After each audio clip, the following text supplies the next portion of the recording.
শুভ সন্ধ্যা, আপনাদের সাথেই আছি নুজহাত সাওম। প্রিয় দর্শক শ্রোতা, বসন্তের এই সন্ধ্যায় সবাইকে স্বাগত জানাচ্ছি শুভ সন্ধ্যার আজকের আয়োজনে। শুভ সন্ধ্যায় আজ থাকছে চলতে থাকা প্রদর্শনী এনটিভি হাইলাইটস এবং অভিনেতা শাকিল আহমেদের সঙ্গে আলাপচারিতা। শুরুতেই চলতে থাকা প্রদর্শনী।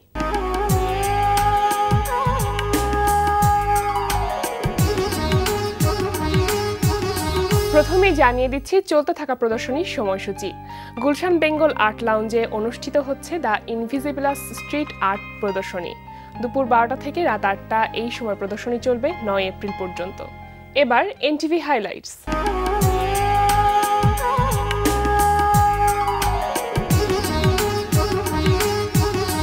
প্রিয় দর্শক, জানিয়ে দিচ্ছি কি কি থাকছে এনটিভির রাতের অনুষ্ঠানমালায়।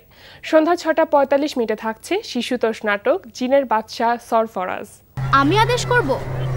জি আপনি। আমি কেন আপনাকে আদেশ করব? আপনি কে? আমি জিনের বাদশাহ সরফরাজ। বহুদিন ওই বাতির মাঝে আটকে ছিলাম, আপনি আমাকে ঘষে ডেকে এনেছেন। আপনি ভাবছেন আমরা যে এত বোকা, কিচ্ছু বুঝি না, না? রাত 8:20 দেখবেন শফিকুর রহমান শান্তনুর রচনায় সৈয়দ শাকিলের পরিচালনায় ধারাবাহিক নাটক সম্রাট। তোমার নিজের বিয়ের চিন্তা আছে? আয়নায় চেহারা দেখেছো নিজের? কিসের মধ্যে কি মা, এমনিতে আমি অফিসে যাব, দেরি হয়ে যাচ্ছে, তার মধ্যে তুমি ঘ্যানর ঘ্যানর করে আরো 12টা বাজিয়ে দিলে।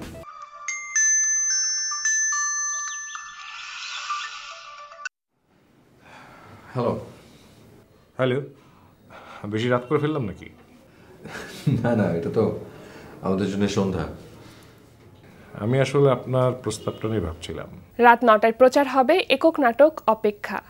একজন ভদ্রমহিলা আমার মোবাইলে ফোন করে আমাকে এই বাসায় যোগাযোগ করতে বলেছিলেন।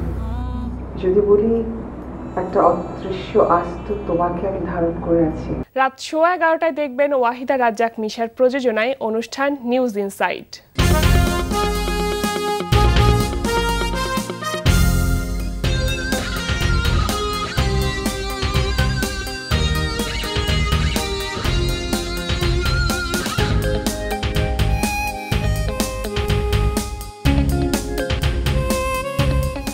রাত 12টায় থাকছে ওয়াহিদুল ইসলাম শুভ্রর প্রযোজনায় অনুষ্ঠান ওল্ড স্কুল বিটস।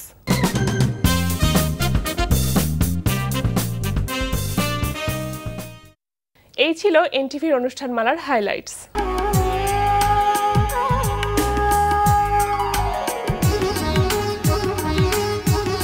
প্রিয় দর্শক, আমাদের আজকের অতিথি অভিনেতা শাকিল আহমেদ।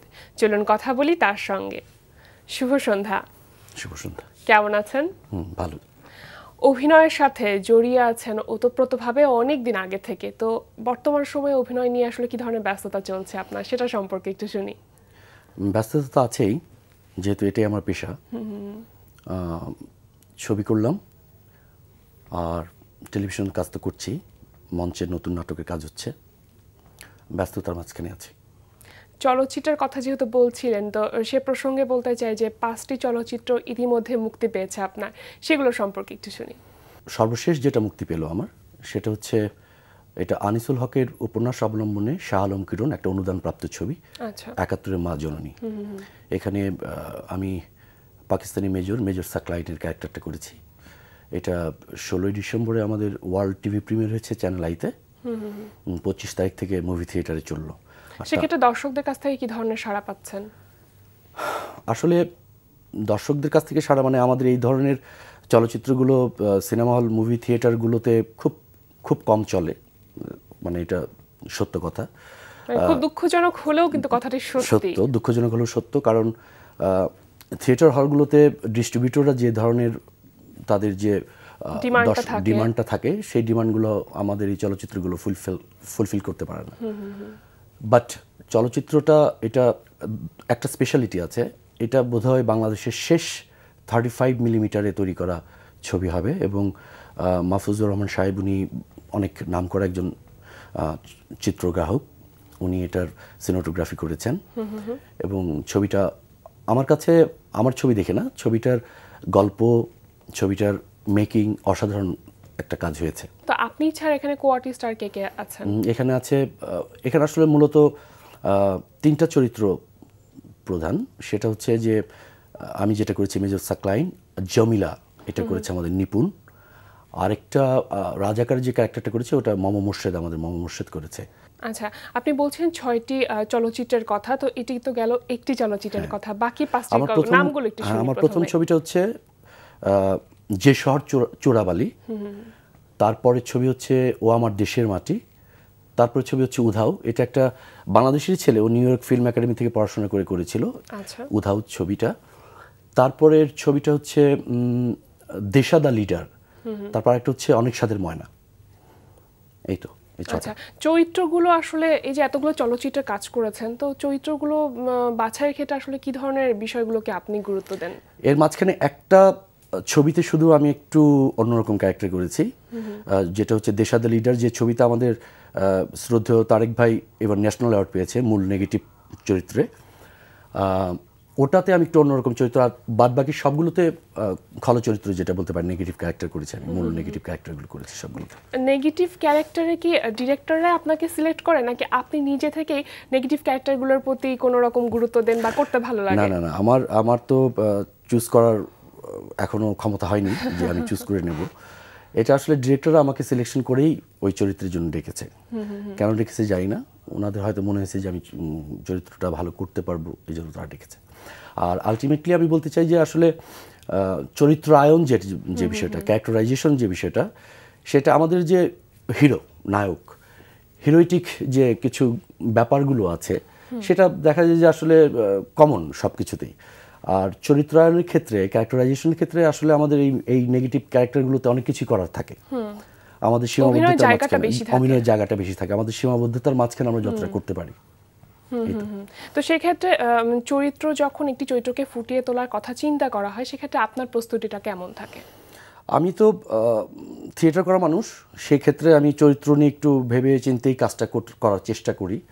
তো ক্যারেক্টারাইজেশনের তো অনেক ধরনের পদ্ধতি আছে আমরা শিখেছি বা জানি, বাট আমাদের চলচ্চিত্রে যেগুলো আমি মেইন স্ট্রিম, আমাদের এফডিসি ঘরানায় মেইন স্ট্রিম যে ছবিগুলো করেছি, এখানে আসলে ডিরেক্টর তার চাহিদা মতো আমাকে ক্যারেক্টার স্পাইনটা বলে দিয়েছে। সেখান থেকে আমার ইমাজিনেশন থেকে যতটা করতে পেরেছি আমি করার চেষ্টা করেছি। আর অন্যান্য যে কাজগুলো, আমি কিছু একাডেমিকদের সাথে কাজ করেছি, এদের আমি অনেক আগে স্ক্রিপ্ট পেয়েছি, আমি প্রি প্রোডাকশনের সঙ্গে থাকার সুযোগ পেয়েছি, আমার প্রিপারেশনের জন্য, আমার ইনভলভমেন্টের জন্য সময় পেয়েছি। এইগুলোতে আমি আমার চরিত্রটাকে নিয়ে ভেবে তার চরিত্রের কিভাবে কথা বলতে পারে, কিভাবে কথা বলতে পারে, কিভাবে এই লোকটা হাঁটতে পারে, মানে চরিত্রটা কি, চরিত্রটা হচ্ছে যে টেক্সটে যে ক্যারেক্টারটা থাকে, যে টেক্সটটা লিখলো, এটা ফার্স্ট পার্সোনালিটি ধরেন আপনি, আমি হচ্ছে সেকেন্ড পার্সোনালিটি, যে লোকটা করছে। এই আমার ফার্স্ট পার্সোনালিটি আমার সেকেন্ড পার্সোনালিটির সাথে মিশে যে পার্সোনালিটিটা দেখে, ওটাই তো দর্শক দেখে, third personality, that is the character. তো এটার ভিতরে অনেক কিছুই আছে, গ্রামাটিক্যাল অনেক কিছু করার আছে। খুবই আনন্দের একটি বিষয় যে গৌতম ঘোষের একটি চলচ্চিত্রে আপনি সম্প্রতি কাজ করেছেন এবং সেটা সামনে মুক্তি পেতে যাচ্ছে। তো সেক্ষেত্রে আসলে গৌতম ঘোষের মতন একজন মানুষের সাথে কাজ করার অভিজ্ঞতাটা কেমন, সেটা যদি আমাদের একটু বলতেন। এটা আমি নিজেকে অনেক সৌভাগ্যবান মনে করছি যে আমি ওনার মতো একজন ডিরেক্টরের সাথে কাজ করতে পেরেছি, এবং আমার খুব ভালো লেগেছে। আমার দলের বিসর্জন নাটকের প্রিমিয়ার শো ছিল সেদিন, তখন উনি মনের মানুষ করার জন্য বাংলাদেশে, তো ফরচুনেটলি উনি এসেছিলেন আমার দলের ওই নাটকটি দেখার জন্য, এবং তখন থেকে উনি আমাকে মনে রেখেছিলেন এবং এই ছবিতে কাস্টিং করেছেন ওই মনে রাখা থেকে। আচ্ছা, এটা আমার জন্য অনেক বড় পাওয়া, বিগ অ্যাচিভমেন্ট আমি মনে করি। যদিও আসলে এই ছবিতে আমার মানে অনেক বড় কোনো চরিত্র না, খুব ছোট, আমি বিজিবির কমান্ডিং অফিসার হিসেবে এখানে একটা ছোট রোল প্লে করেছি, কারণ ছবির গল্পের কাহিনীটা হচ্ছে সীমান্ত পারের লোকদের জীবনগাথা। আমি গল্পটা বলতে চাই না, 14 তারিখে অবশ্যই আমরাও চাইবো যে দর্শক হলে যে ছবিটি দেখবে, যেহেতু এটি ভারত এবং বাংলাদেশ একই সাথে মুক্তি পাচ্ছে, এবং এটি 63তম ভারতীয় জাতীয় চলচ্চিত্র পুরস্কার পেয়েছে বাংলা চলচ্চিত্র বিভাগে এই ছবিটা। চমৎকার। তো গৌতম ঘোষের সাথে কাজ করার অভিজ্ঞতার কথা শুনছিলাম, লোকেশনটা কোথায় ছিল, যে বাংলাদেশে নাকি ভারতে, কোথায় শুটিং হয়েছে? এটা বাংলাদেশ এবং ভারত মিলেই হয়েছে। তো আমরা বাংলাদেশের যে সীমান্তবর্তী এলাকায় শুট করেছি, সেটা হচ্ছে বাংলাদেশের সীমান্ত পিলার, 1 নম্বর পিলার, এবং সেখানে আমি এটা হয়তো ওই শুটিংটা না করলাম জানতাম না, ভেরি ইন্টারেস্টিং একটা বিষয় আছে, যে বিষয়টা ছবির মূল বিষয়বস্তু। দেখা যাচ্ছে ভারতের এক লোকের রান্নাঘর হচ্ছে বাংলাদেশে, তার থাকার ঘরটা হচ্ছে ইন্ডিয়ায়। একটা তাল গাছ, যেটা নাকি জেনুইন জায়গায় শ্যুটগুলো করা হয়েছে, আমি ওই জায়গায় শ্যুটগুলো করেছি। একটা খেজুর গাছ বাঁকা হয়ে খেজুরটা পড়ছে আপনার বাংলাদেশে, গোড়াটা হচ্ছে ইন্ডিয়াতে। এবং জেনুইন জায়গাগুলোতে যে এই যে ক্রাইসিসটা, রেডলিফ সাহেব যিনি নাকি আমাদের ভাগ করেছিলেন, দেশ ভাগ করেছিলেন, এবং একটা ডায়লগ আছে ছবিতে এরকম যে উনি একজন আর্টিস্ট বলছে, উনি কি আমাকে জিজ্ঞাসা করেছে, স্যার উনি কি অনেক বেশি পান করেছিলেন ওই সময় যেভাবে ভাগ করেছে? কারণ এইভাবে কোনো দেশের সীমান্ত ভাগ হয় না। যে আমার রান্নাঘর বাংলাদেশে, এবং খুব আশ্চর্যজনক বিষয়, দুই দেশের মানুষ একসাথে বসে দাওয়ায় বসে গল্প করছে, একসাথে বসে আড্ডা মারছে, ওর ছাগলটাও এনে দিচ্ছে, হয়তো গরুটা দাঁড়িয়ে আছে ইন্ডিয়ার, ছাগলটা বাংলাদেশে। It's very interesting. এটা আমার অনেক বিশাল একটা অভিজ্ঞতা হয়েছে আমাদের এই দুই দেশের ভাতৃপ্রতিমী দুই দেশের যে সীমান্ত রেখার যে একটা বিষয় আছে। গৌতম ঘোষের যে চলচ্চিত্রটি নিয়ে আমরা তখন কথা বলছি সেটার নাম হচ্ছে শঙ্খচিল। তো মুক্তির তারিখটি আমরা দর্শকদেরকে একটু জানিয়ে দিই। প্রিয় দর্শক, আমাদের এই ছবিটা মুক্তি পাবে আমাদের পহেলা বৈশাখে, নতুন বছরে। দুই বাংলাতেই এটা মুক্তি পাবে। আমি আশা করব আপনারা সিনেমা হলে, মুভি থিয়েটারে এসে ছবিটা দেখবেন। আচ্ছা, এ তো গেল চলচ্চিত্র প্রসঙ্গ। আপনি তো অনেকদিন আগে থেকে থিয়েটারের সাথে যুক্ত, তো থিয়েটারের সাথে সেই সময় যুক্ত হওয়াটা কিভাবে হয়েছিল? নিজের আগ্রহ থেকে? নিজের আগ্রহ মানে আমি ছোটবেলা থেকে আবৃত্তি করতাম, ছবি আঁকতাম, অভিনয় করতাম। তো আমার বড় ভাই ছিলেন, যিনি এখন নাই, উনি ঢাকা পদাতিক কাজ করতেন 90-তে। তো আমি সবেমাত্র এসএসসি পরীক্ষা দিয়েছি। টিএসসির গেমস রুমে রিহার্সাল হয়, আমার ভাই রিহার্সাল করে, বাইরের লোক অ্যালাউ নাই ভেতরে। তো আমি বাইরে থেকে, কাজ ছিল তো গেম, আমি বাইরে থেকে দাঁড়িয়ে দেখতাম। তো তখন থেকে অনেক কিউরিসিটি যে আমি এই কাজটাই করব।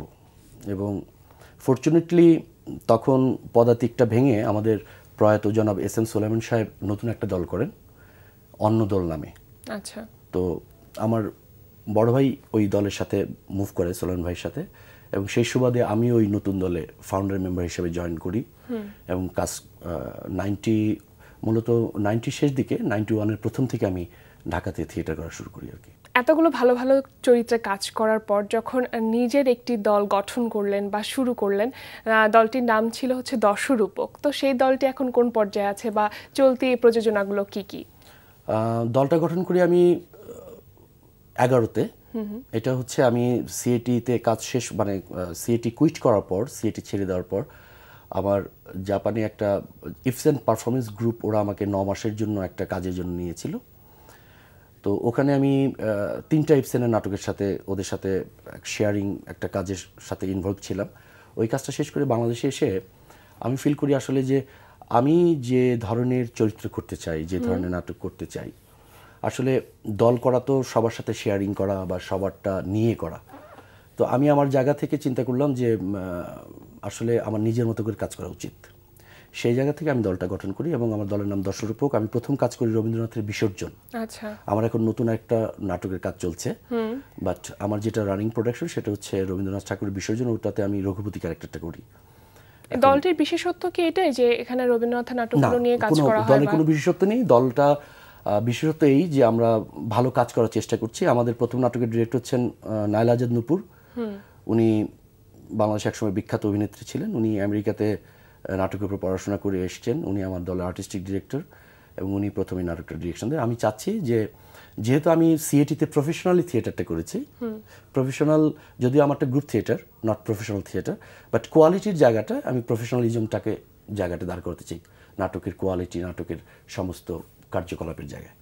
আচ্ছা, শুরুতেই যেহেতু চলচ্চিত্রের কথা হচ্ছিল, তো চলচ্চিত্রের কথা দিয়ে শেষ করতে চাই যে সামনে আর কোনো চলচ্চিত্রে কাজ করার সুযোগ হাতে পেয়েছেন কিনা বা করতে যাচ্ছেন কিনা? হ্যাঁ, আমি একটা শেষ করলাম, সেটা ইউসিএলএ থেকে বাংলাদেশের একমাত্র প্রথম যে নাকি মাস্টার্স করেছে ফিল্ম মেকিংয়ে, বিজন ইমতিয়াজ নামে একটা ছেলে। ওর একটা ছবি রিসেন্টলি আমি শেষ করলাম, মাটির প্রজার দেশে। ছবিটা বাংলাদেশের সেন্সরে আসবে কিছুদিন পর, ওটা সামনে মুক্তি পাবে। আরেকটা ছবির কথাবার্তা হচ্ছে একজন চাইনিজ ডিরেক্টরের সঙ্গে। এটা কয়েকটা দেশ মিলে শুটিং হবে, জানি না, দর্শকরা দোয়া রাখবেন, আপনারা দোয়া করবেন যাতে ছবিটা ভালোভাবে শেষ করতে পারি। এছাড়া তো টিভি নাটকে ব্যস্ততা চলছে। টিভি নাটকে ব্যস্ততা আছে, আমার টিভি নাটকে কাজ করছি। বাহ, কথা বলতে অনেক ভালো লাগছিল। একদম অনুষ্ঠানের শেষ পর্যায়ে চলে এসেছি। যে ছবিগুলো মুক্তি পেতে যাচ্ছে সেগুলোর জন্য অনেক অনেক শুভকামনা থাকলো। আমাদের অনুষ্ঠানে আসার জন্য অনেক অনেক ধন্যবাদ। আপনাকে অনেক ধন্যবাদ। প্রিয় দর্শক, কথায় কথায় আমরাও চলে এসেছি অনুষ্ঠানের শেষ প্রান্তে। আমাদের সঙ্গে যোগাযোগের ঠিকানা প্রযোজক শুভ সন্ধ্যা, এনটিভি বিএসসিসি ভবন, 7ম তলা, 102 কাজী নজরুল ইসলাম এভিনিউ, কারওয়ান বাজার, ঢাকা 1215। আমাদের ইমেল অ্যাড্রেস shubhosandha@ntvbd.com। প্রিয় দর্শক, এনটিভিতে সম্প্রচারিত সংবাদ ও অন্যান্য সকল অনুষ্ঠান দেখতে লগ ইন করুন www.ntvbd.com-এ। সবার মঙ্গল কামনায় এখানেই শেষ করছি। শুভ সন্ধ্যা।